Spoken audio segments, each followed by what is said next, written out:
안녕하세요. 노동법 카페온의 이병민 노무사입니다. 오늘은 직장 내 괴롭힘 처리 절차에 대해서 말씀드리겠습니다.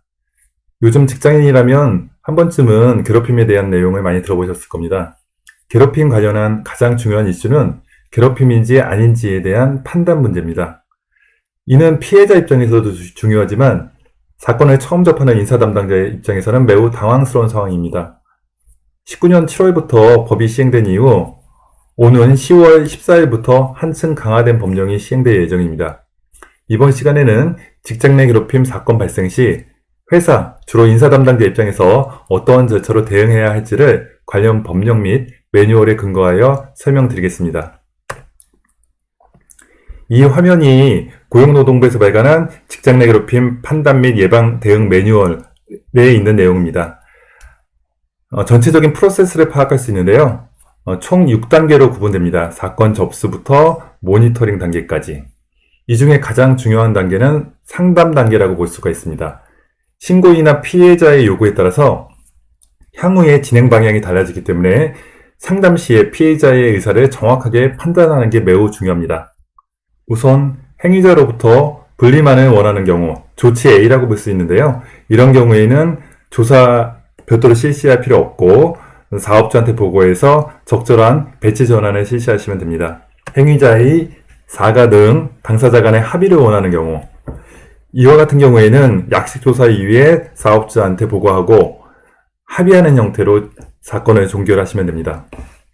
마지막 조치 C 같은 경우에는 회사 차원의 정식 조사를 요구하는 경우, 이런 경우에는 회사 차원에서 객관적인 조사를 통해서 행위자에 대한 징계 등 기타 조치를 하시면 됩니다. 이후 단계에서는 자세한 단계별 조사 절차에 대해서 말씀을 드리겠습니다.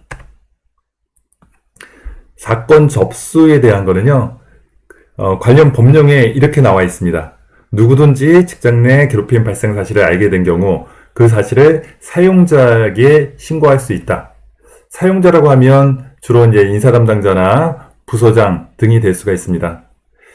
이와 관련해서는 근로자 참여 및 협력 증진에 관한 법률에 제26조에 고충처리위원회에 대해서 명시를 하고 있습니다. 모든 사업 또는 사업장에는 근로자의 고충을 청취하고 이를 처리하기 위하여 고충처리위원회를 두어야 한다라고 명시하고 있습니다. 따라서 고충처리위원회 괴롭힘과 관련한 상담원으로 겸직시킬 수가 있을 것 같습니다. 근데 꼭 한 명만 두는 것보다는요, 성별이나 근무 장소 등을 감안해서 다수의 고충처리위원을 선임하는 게 바람직하다고 보여집니다. 고충처리위원들, 인사 담당자 입장에서 좀 조심하셔야 될 사항은 뭐냐면요, 근로자하고 면담을 하는 과정에서 발생하는 것들이 고충처리 상담, 괴롭힘 상담인지 아니면 개인적인 명담인지 이거를 구별하실 필요가 있습니다. 어떤 회사에서 A 직원이 인사 담당자와 점심 식사를 하던 중에 업무상 에러를 토로하게 됐습니다. 그러니까 인사 담당자가 이런 식으로 답변했습니다. 처음이니까 그렇지 시간이 지나면 나아질 거야. 이렇게 답변을 했는데요. 나중에 A 직원이 인사 담당자를 직장 내 괴롭힘 신고를 무시했다고 업무 배제를 요청한 사건이 있었습니다. 그래서 앞으로 인사 담당자는 이제 구성원들과 이제 면담을 할 때 마지막에 이렇게 물어야 될 것 같습니다. A님, 지금 괴롭힘 신고를 하시는 건가요? 라고요. 자, 다음 사건 접수에 대한 내용 살펴보겠습니다. 현행 근로기준법 제76조의 3, 2항에는요, 사용자는 신고를 접수하거나 사실을 인지한 경우에 지체 없이 사실 확인 조사를 실시해야 된다라고 명시하고 있습니다.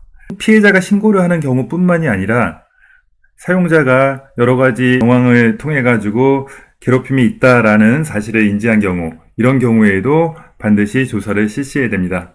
그런데 이 법령이 아래와 같이 바뀝니다. 21년 10월 14일부터는 바뀐 내용이 이제 파란색 내용인데요. 지체 없이 사이에 이제 당사자 등, 당사자라고 하면 피해자뿐만이 아니고 참고인, 행위자, 폭넓게 조사를 해야 된다라고 볼 수가 있고요. 그 사실을 확인하기 위해서 객관적이라는 말이 없으면 현행은 주관적으로 해도 된다는 그런 뜻은 아니겠죠. 이제 향후에 이 조항이 이제 가태료가 이제 신설이 됩니다. 가태료를 신설하기 위해서 이제 철저한 조사를 강조한 의미로 이제 해석을 하시면 될 것 같습니다. 그래서 우리가 고충 처리에 대한 상담뿐만이 아니고 뭐 인사평가 중간 면담, 다양한 경로로 이제 사용자가 인지하는 경우가 많기 때문에 이러한 경우에도 이제 피해자의 신고가 없다고 하더라도 이제 조사를 실시해야 된다라고 보시면 됩니다. 자, 조치 A에서 행위자로부터 분리만을 원하는 경우, 이런 경우에는 별도의 조사를 이제 할 필요가 없고요. 이제 상담 보고서 형태로 이제 배치 전환을 시켜주시면 되는데, 근데 사용자가 봤을 때, 이거는 직장 내 괴롭힘에 해당되지 않는다라고 판단하는 경우에는 이렇게 하시면 되죠. 피해자에게 그 사실을 알려주고, 그럼 피해자는 없던 일로 하죠. 이렇게 이제 넘어가진 않겠죠. 피해자가 이제 정식 조사를 요구할 가능성이 높습니다. 그러면 정식 조사를 실시하는 절차로 이제 진행을 하시면 되고요. 이 배치 전환 같은 경우에 이제 사업 규모가 큰 사업장은 뭐 배치 전환의 가능성이 높지만 규모가 작은 사업장에서는 이 배치 전환에 대한 게 상당히 애로사항이 있을 거라고 생각이 듭니다. 그래서 피해자의 의견에 따라서 처리 방향이 결정된다는 특성을 띠고 있습니다. 다음은 조치 B, 행위자의 사과 등 당사자 간의 합의를 원하는 경우. 이런 경우에는 사용자는 약식조사, 누구를 대상으로 하냐면 피해자와 참고인 대상으로 약식조사를 하시면 됩니다. 행위자한테는 굳이 조사를 할 필요가 없습니다. 그렇다면 피해자에 대한 조사도 할 필요가 없는 게 아닐까라고 생각할 수도 있는데요.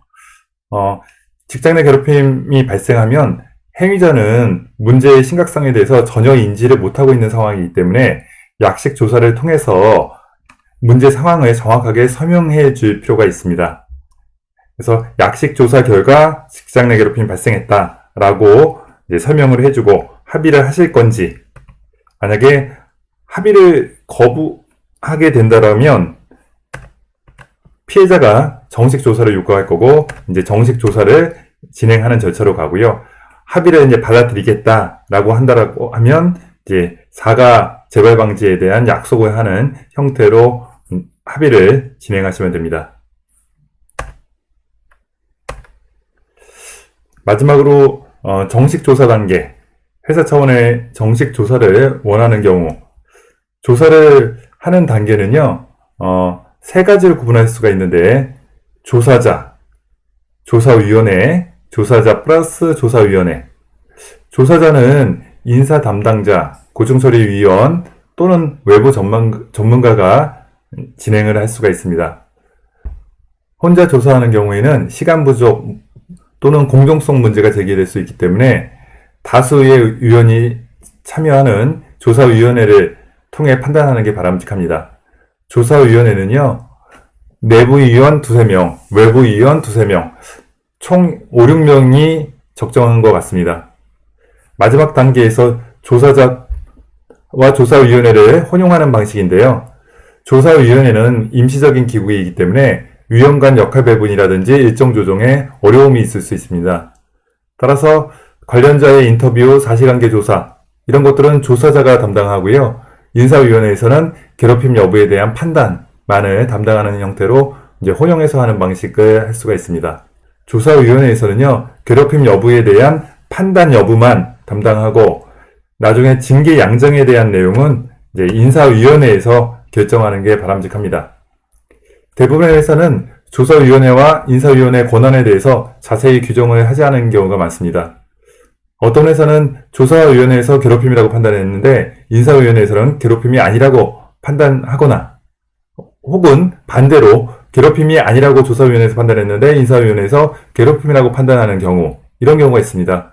그만큼 괴롭힘에 대한 판단이 매우 어렵다는 것을 알 수가 있습니다.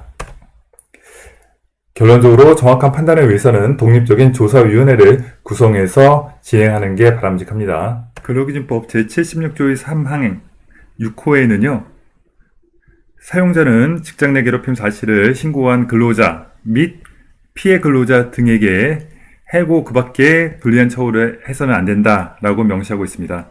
만약 불리한 처우를 하는 경우에는 3년 이하의 징역 또는 3천만 원 이하의 벌금에 처해질 수 있습니다. 직장 내 괴롭힘 제도를 통틀어서 가장 강력한 제도가 괴롭힘 발생으로 인한 불이익 조치입니다. 인사 담당자 입장에서는 직장 내 괴롭힘이 발생하지 않도록 하는 게 가장 최선이겠지만 사건이 발생된 이후에는 2차 피해가 발생하지 않도록 불이익 조치에 대해 특별히 신경 쓰실 필요가 있습니다. 제도 중에서 가장 중요하게 관리하실 포인트라고 보실 수 있습니다. 자, 7항 내용을 보겠습니다. 이번에 신설되는 내용입니다. 자, 괴롭힘 사실에 대한 조사 내용을 보고받은 사람, 조사 과정에 참여한 사람들은 조사 과정에서 알게 된 비밀을 피해 근로자 등 의사에 반해서 다른 사람에게 누설해서는 아니 된다. 어떤 회사에서는요, 괴롭힘 신고를 하자마자 상당수의 직원들에게 전파된 경우도 있습니다. 이런 문제점 때문에 괴롭힘을 당하고 있는 노동자들이 신고를 하는 것들을 상당히 주저하고 망설이게 됩니다. 조사 과정에서 관련자에게 비밀서약서 받는 거, 이것뿐만이 아니고요. 보고서에 대한 익명 처리, 사후에 보고서에 대한 파쇄, 그다음에 최종 보고서에 대한 봉인 조치, 이런 것들이 이제 바람직할 것 같습니다. 그리고 마지막 내용은 조사와 관련된 내용을 사용자에게 보고하거나 관련 기관의 요청에 따라 필요한 경우에는 정보 제공을 할 수 있다. 이런 내용이 있는데, 이제 괴롭힘 사건은 이제 노동위원회의 부당 정보와 같이 병합되는 경우가 있습니다. 그래서 노동위원회에 이런 관련 내용들을 내는 것들은 비밀 보장에 이제 예외로 이제 보는 겁니다. 그리고 이제 판단 시 고려사항. 그러니까 불리한 조치라고 판단되면 대표이사가 이제 처벌을 받아야 되기 때문에 이제 노동부나 검찰에서는 상당히 신중하게 판단할 수밖에 없습니다. 불리한 조치가 직장 내 괴롭힘 발생 시기와 인접성이 얼마나 이제 가까이 있는지. 예를 들어 괴롭힘 발생한 지 3년 후에 당사자에게 어떤 인사 발령을 하려고 하는데 이거를 괴롭힘에 의한 불이익 조치로 볼 수 있을지 이제 그런 문제인 거고요.